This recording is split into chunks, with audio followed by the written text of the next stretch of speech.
Sandwiches have been a main part of American food for years, changing as people's tastes and the economy change. Each period has brought its own flavors to this simple meal, creating a mix of different experiences.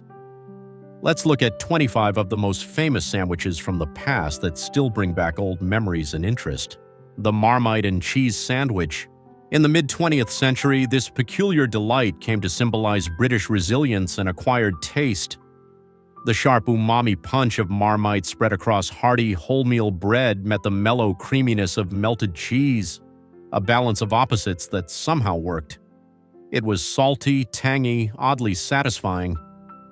To many children of the time, it was the taste of after-school tea, to others a culinary dare. Its fame crossed the ocean but never quite found the same affection in America.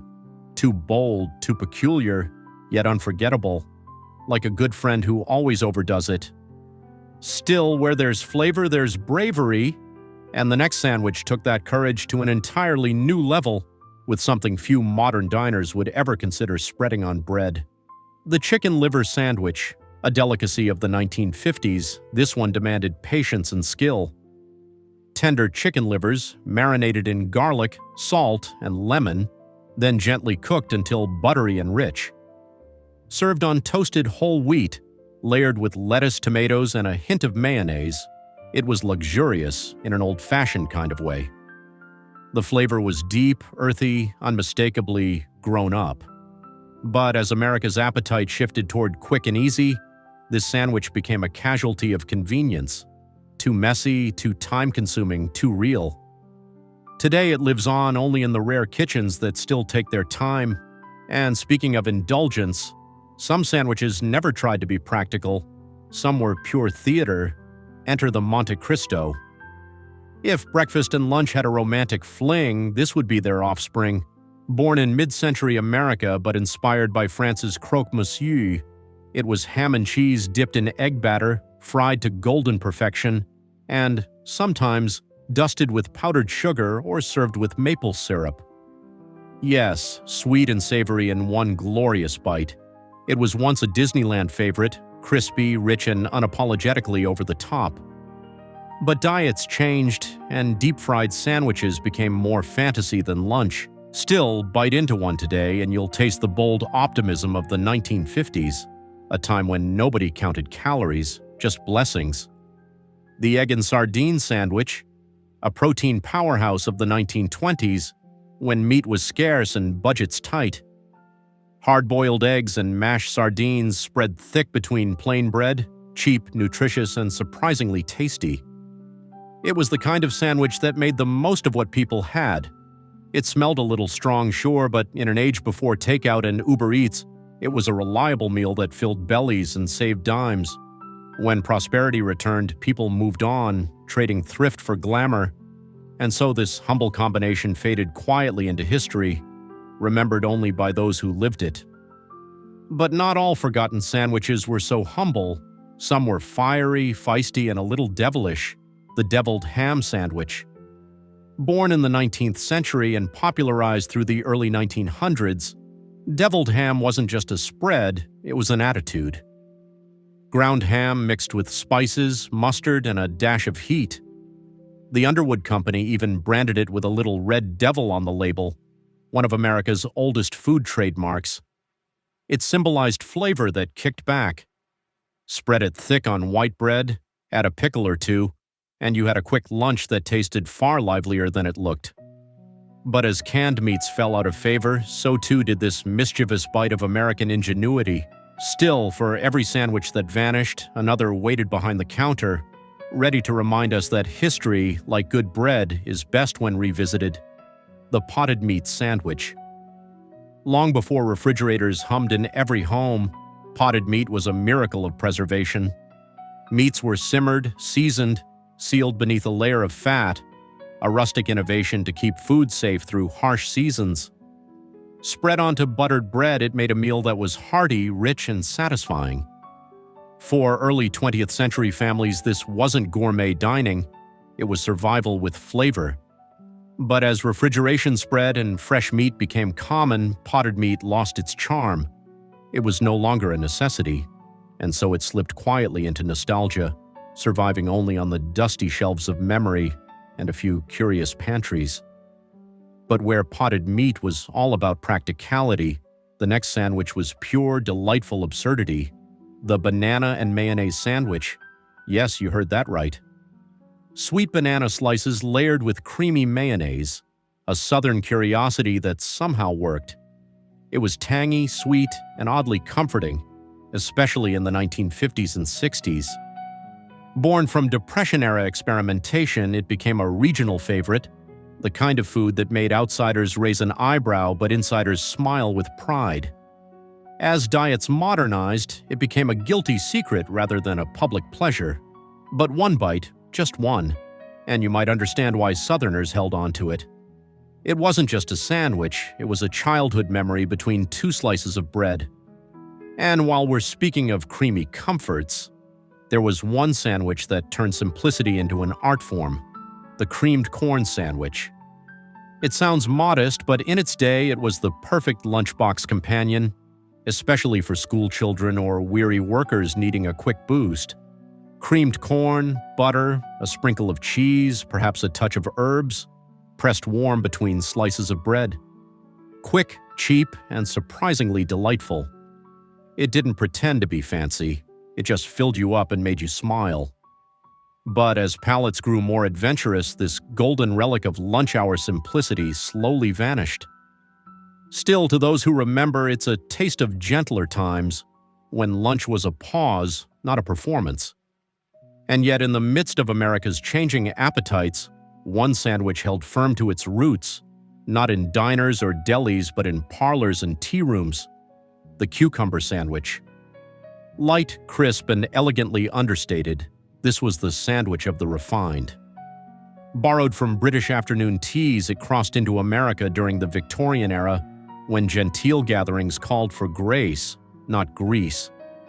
Thin cucumber slices on crustless bread, a whisper of butter or cream cheese, perhaps a sprig of dill. Its simplicity was its statement. It wasn't about filling you up, it was about slowing down. Even today, it whispers of civility in a world that moves too fast.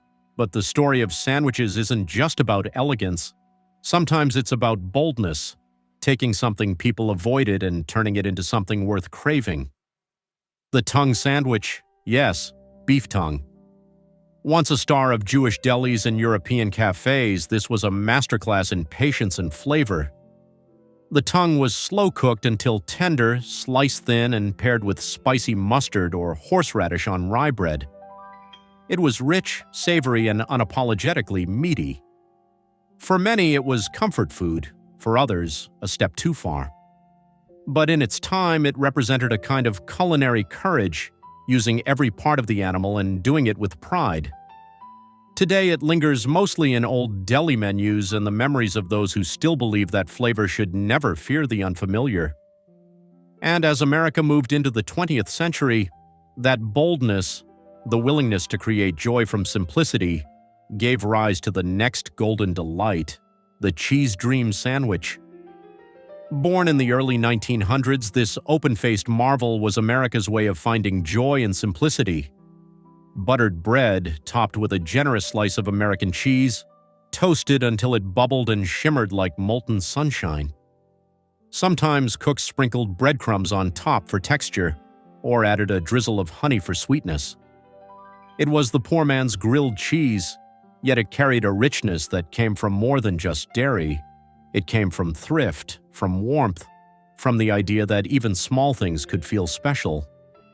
Over the decades, it evolved, with fancy cheeses, artisan breads, but the heart of it remains the same: a small reminder that comfort doesn't need company, just heat and hope. The scrapple sandwich. A favorite in the mid-Atlantic, this one was born from the Pennsylvania Dutch spirit of waste not want not. Scrapple, a blend of pork scraps, cornmeal, and spices, was sliced and fried until crisp on the outside, tender within. Placed between soft bread with mustard or a drizzle of maple syrup, it was the taste of home and hard work. To the uninitiated, scrapple might seem humble, but for those who grew up with it, it's a symbol of heritage, a reminder that the simplest meals often carry the deepest roots. Of course, not all sandwiches were born from thrift or tradition. Some were built purely for delight, colorful, festive, and joyfully out of place. The chicken and cranberry sandwich. It's the kind of thing you'd find at a holiday table, but some clever cook decided it belonged in a lunchbox too. Juicy slices of roasted chicken paired with the tang of cranberry sauce, sweet meeting savory, and a cheerful handshake. Sometimes it came with brie or mayonnaise served on toasted artisan bread. Every bite tasted like a miniature Thanksgiving, celebratory, comforting, and a little indulgent. Though it never became an everyday staple, it stood as a small reminder that even simple meals can feel like holidays. But where the chicken and cranberry sandwich offered elegance, the next one went for something far more daring: the Spam and pineapple sandwich. A relic of mid-century America, when canned meat ruled the pantry and experimentation was the spirit of the age. Fried Spam, crispy and salty, met the sweet tropical brightness of pineapple rings. Some versions even threw in bananas or honey because in the 1950s there were no rules, only curiosity. It was quick, bold, and comfortingly strange, like Hawaii on a lunch plate. As tastes evolved, Spam lost its shine, but for a generation that grew up with it, the memory still sizzles like the sound of breakfast in a cast-iron pan. And if that sounded eccentric, the next sandwich went one step further, taking salt and sea and turning them into something truly unforgettable. The anchovy paste sandwich. Once the height of sophistication in the 1950s and 60s, this salty little number even appeared in a James Bond short story, proof that even spies have peculiar tastes. Made from crushed anchovies, breadcrumbs, olive oil, and a touch of pepper, the paste was spread thin over toasted bread and often paired with cucumbers. It was bold, unapologetic, and briny, the kind of flavor that left an impression long after the meal was gone. While it's fallen from grace in most American kitchens, it remains a quiet reminder of a time when curiosity and flavor went hand in hand, and nothing was too unusual to try at least once. Some creations sound strange on paper, until you taste them and wonder why they ever disappeared. The next one fits that mold perfectly, turning sweet and savory into a surprisingly harmonious duet. The bacon and peanut butter sandwich. It first appeared in the 1950s, during the age of kitchen experimentation and boundless optimism. Imagine this: smoky bacon strips layered with creamy peanut butter, sometimes even joined by banana slices, a combination that Elvis himself might have winked at. It was rich, filling, and oddly satisfying, offering both comfort and protein in one crunchy bite. Families loved it, children adored it, and for a time it stood proudly among the great American snacks. But as tastes refined and diet shifted, this quirky combination faded from lunchboxes and late-night cravings alike. Still, there's something timeless about the pairing, that balance of salt, sweet, and nostalgia, reminding us that food doesn't always have to make sense to make memories. And from one comforting oddity to another, this next classic was a Southern staple that turned cheese into poetry: the pimento cheese sandwich, simple, creamy, and unmistakably American. It began in the early 20th century when cheese became an everyday ingredient, but it found its soul in the South. A mix of shredded cheddar, mayonnaise, a splash of milk, and diced pimento peppers spread thick over fresh bread. It was more than lunch. It was hospitality between slices. In its prime, the pimento cheese sandwich graced school cafeterias, picnics, and Sunday porches. But as mass-produced spreads replaced homemade charm, its glory days dimmed. Still, the faithful keep it alive, often using that same vibrant spread for burgers, crackers, or barbecues, a taste of comfort colored with memory. And speaking of imitation and invention, the next sandwich proved that creativity thrives even in constraint: the mock ham salad sandwich. In mid-20th century America, when meat prices rose, ingenuity filled the gap.